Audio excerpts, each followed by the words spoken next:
Hello students, आपका हमारे YouTube channel पर एक बार फिर से स्वागत है। स्टूडेंट्स, हम पढ़ रहे हैं मेडिकल बायोकेमिस्ट्री। तो बायोकेमिस्ट्री जो बीएससी नर्सिंग वाले हैं या जीएनएम वाले हैं या डीएमएलटी वाले हैं, हमारी हिस्टोपैथोलॉजी कंप्लीट हो चुकी है। अब हम चालू कर रहे हैं बायोकेमिस्ट्री। और बायोकेमिस्ट्री में हमारा सबसे पहला चैप्टर है बायोमोलिक्यूल्स एंड द सेल। तो इसको हम स्टार्ट कर रहे हैं। तो अगर आपने हमारे यूट्यूब चैनल को अभी तक सब्सक्राइब नहीं किया है तो इसे सब्सक्राइब कर लें। चलिए हम बात करते हैं बायोमोलिक्यूल्स इन सेल जो चैप्टर है उसके इंट्रोडक्शन के बारे में। The living matter is composed of mainly 6 elements: carbon, hydrogen, oxygen, nitrogen, phosphorus and sulphur. ठीक है। These elements together constitute about 90% of the dry weight of the human body. Several other functionally important elements are also found in the cells. These include calcium, potassium, sodium, chlorine, magnesium, iron, ठीक है, copper, cobalt, iodine, zinc, fluorine, molybdenum and selenium. तो ये जो elements हैं, अब देखिए इसमें ये जो हमने पढ़ा है इसका मतलब क्या है वो सुनिए। कि कोई लिविंग मैटर है, ठीक है, उस लिविंग मैटर को आप क्या करिए, ड्राई वेट लीजिए, यानी कि उसको सुखा दीजिए। तो जब आप उसको सुखा देते हैं तब उसका आप इनऑर्गेनिक, जब उसका आप इनऑर्गेनिक करेंगे, क्या करेंगे, उसका इनऑर्गेनिक और ऑर्गेनिक का परीक्षण करेंगे। ठीक है। तब आपको 90% चीज़ मिलेगी। किन किन 90% जो चीज़ें हैं वो मिलेंगी आपको, carbon, hydrogen, oxygen, nitrogen, phosphorus और सल्फर से बनी हुई। यानी आप लिविंग मैटर है, जैसे आपने पत्ती ली या फिर आपने कोई टिश्यू लिया, उस टिश्यू को आप क्या है, ड्राई कर लो, उसको सुखा लो, यानी उसमें से निकल गया फ्लूइड, उसमें से निकल गया वाटर। वाटर जो होता है वो 90% होता है हमारी बॉडी में। ठीक है। तो वो निकल गया। अब हमारा जो 10% है उसका हम 90% बात कर रहे हैं। आगे बात समझ में। तो वो इन एलिमेंट्स के, ये जो एलिमेंट्स हैं, इन एलिमेंट्स के कंपाउंड से मिलकर के बना होता है। ठीक है। तो ये जो कंपाउंड्स जो होते हैं ये 90% कवर करते हैं। अब जो बाकी का 10% बचा ड्राई वेट में, उसमें क्या है, ये जो वाले हमने जो एलिमेंट्स बात की है ये होते हैं। आगे बात समझ में कि आपने लिविंग मैटर है उसको सुखाया है और सुखाने पर जो आपको मिला है उसका 90% इन एलिमेंट्स के कंपाउंड से मिलकर के बना होता है। ठीक है। और बाकी का जो होता है वो इन एलिमेंट्स के कंपाउंड से मिलकर के बना होता है। यहां तक बात समझ में आ गई। चलिए तो हम आगे बात करते हैं। Carbon a unique element of life. तो लाइफ का मेन एलिमेंट होता है, क्योंकि जो हमारी बॉडी होती है उसमें जो 90% जो कंपाउंड्स होते हैं उसमें कार्बन जरूर मिलेगा आपको। इसको कहते हैं ऑर्गेनिक मटेरियल। कार्बन से मिलकर के जो मैटर बनता है उसे ऑर्गेनिक मटेरियल कहते हैं। तो हमारी बॉडी का जो 90% कंपाउंड्स हैं वो कार्बन उनमें मिलेगा आपको, यानी वो कार्बनिक कंपाउंड्स होंगे।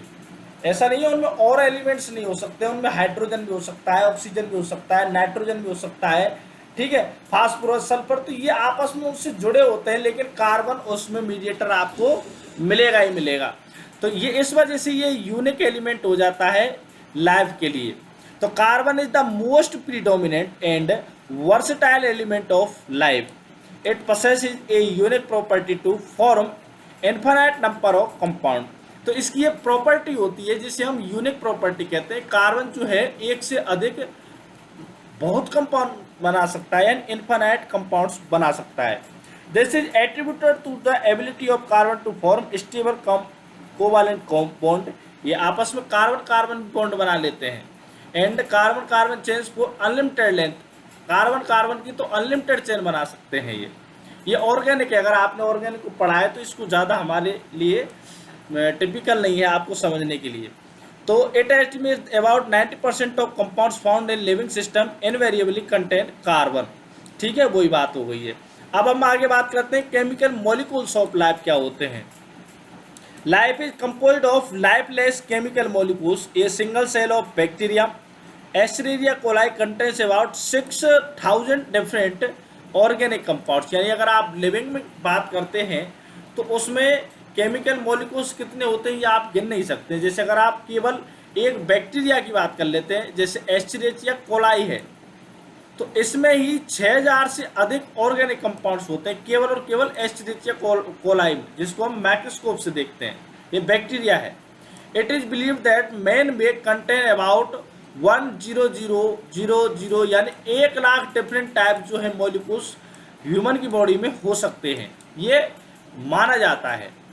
अब हम बात करते हैं कॉम्प्लेक्स मॉलिक्यूल्स की। तो कॉम्प्लेक्स मॉलिक्यूल में the organic compound such as amino acids, nucleotides, monosaccharides serve as the monomeric units and building blocks of complex molecules, protein, nucleic acid, DNA and RNA and polysaccharides respectively.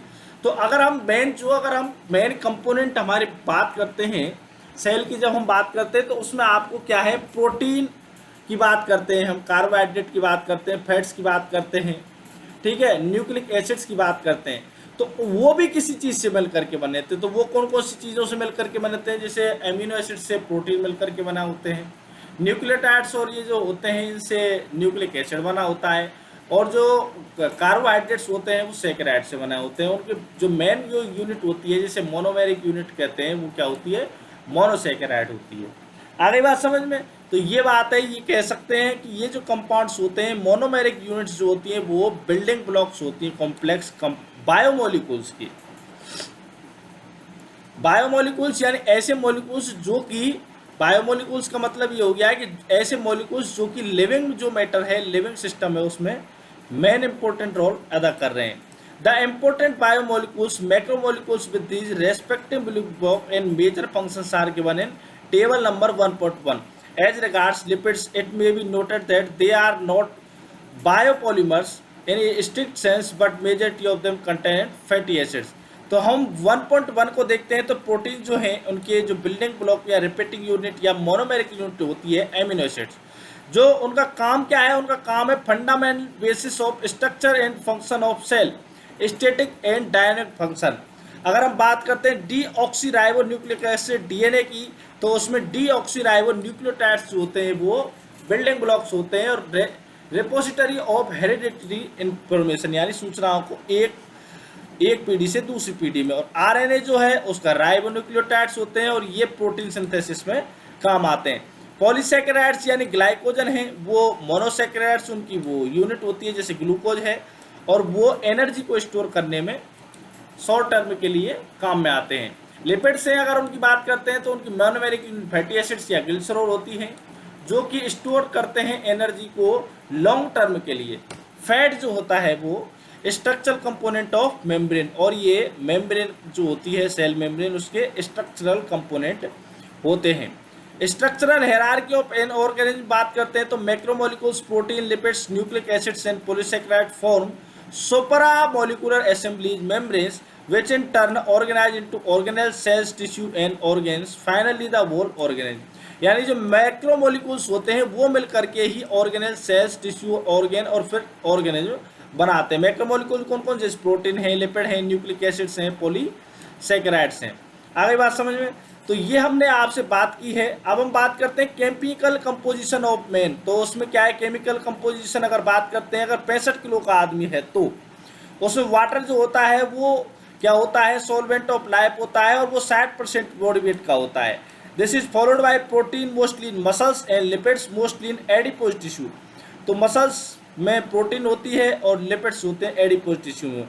The carbohydrate content is rather low और which is form of glycogen. अगर carbohydrate होगा तो वो glycogen के form होगा। Protein जो है वो मसल्स में पाया जा रहा है और लिपिड्स जो है वो एडिपोज टिश्यू में पाए जा रहे हैं।